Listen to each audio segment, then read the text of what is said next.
Sir Jallianwala బాగ్‌లో చాలా పెద్ద మరణకాండ జరిగింది. అసలు అంతమంది చనిపోవడానికి కారణం ఏముండొచ్చు సార్? చాలా మంచి ప్రశ్న అడిగావు మల్లేష్. భారతదేశం మర్చిపోలేని ఘట్టం ఇది. ఏప్రిల్ 13, 1919లో డయర్ అనే ఒక పోలీస్ ఆఫీసర్ బ్రిటిష్ ఇండియాకి సంబంధించినటువంటి మనిషి అక్కడ పీస్ఫుల్ గా పంజాబ్లోని అమృత్సర్లో పీస్ఫుల్ గా ధర్నా జరుగుతూ ఉంటే ఒక ఏరియా అన్నమాట. ఆ ఏరియా గ్రౌండ్, దాని పేరు జలియన్వాలా బాగ్ అని. ఆ ఏరియాలో వైశాఖి అంటే చాలా రిలీజియస్ డే. ఆ రోజు సిక్కులు, పంజాబీలు అందరూ వచ్చి అక్కడ వాళ్ళు ధర్నా చేస్తున్నారు.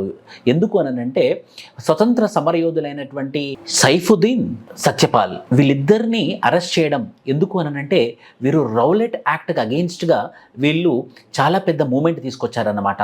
సో వాళ్ళని ఎందుకు అరెస్ట్ చేశారని చెప్పేసి మన పంజాబీలు, సిక్కులు జలియన్వాలా బాగ్ అనే ప్రాంతానికి వచ్చేసి వాళ్ళు పీస్ఫుల్గా ప్రొటెస్ట్ చేస్తున్నారు. అక్కడ డయర్ ఏం చేశాడంటే ఒక్కసారిగా ఆ గ్రౌండ్ ఎలా ఉంటుందంటే చాలా పెద్ద మైదానము, కానీ ప్యాసేజ్, ఎంట్రన్స్, ఎగ్జిట్ అనేది చాలా నేరోగా ఉంటుందన్నమాట. ఒక్కసారిగా వాళ్ళ మీద బుల్లెట్ల వర్షం కురిపించాడు. ఒక్కసారిగా వాళ్ళ మీద ఒక యుద్ధం లాంటి వాతావరణం క్రియేట్ చేసి అందరినీ కాల్చడం మొదలుపెట్టాడు అనమాట. ఆ దెబ్బకి సుమారుగా 300 మంది, 1000 మంది దాకా ఇంజూర్ అయిపోయారు. అలాంటి ఘటననే జలియన్వాలా బాగ్. ఇది బ్రిటిష్ మన భారతీయ పౌరుల మీద చేసినటువంటి అరాచకాలలో ఒక అరాచకం అని చెప్పేసి మనం అనుకోవచ్చు.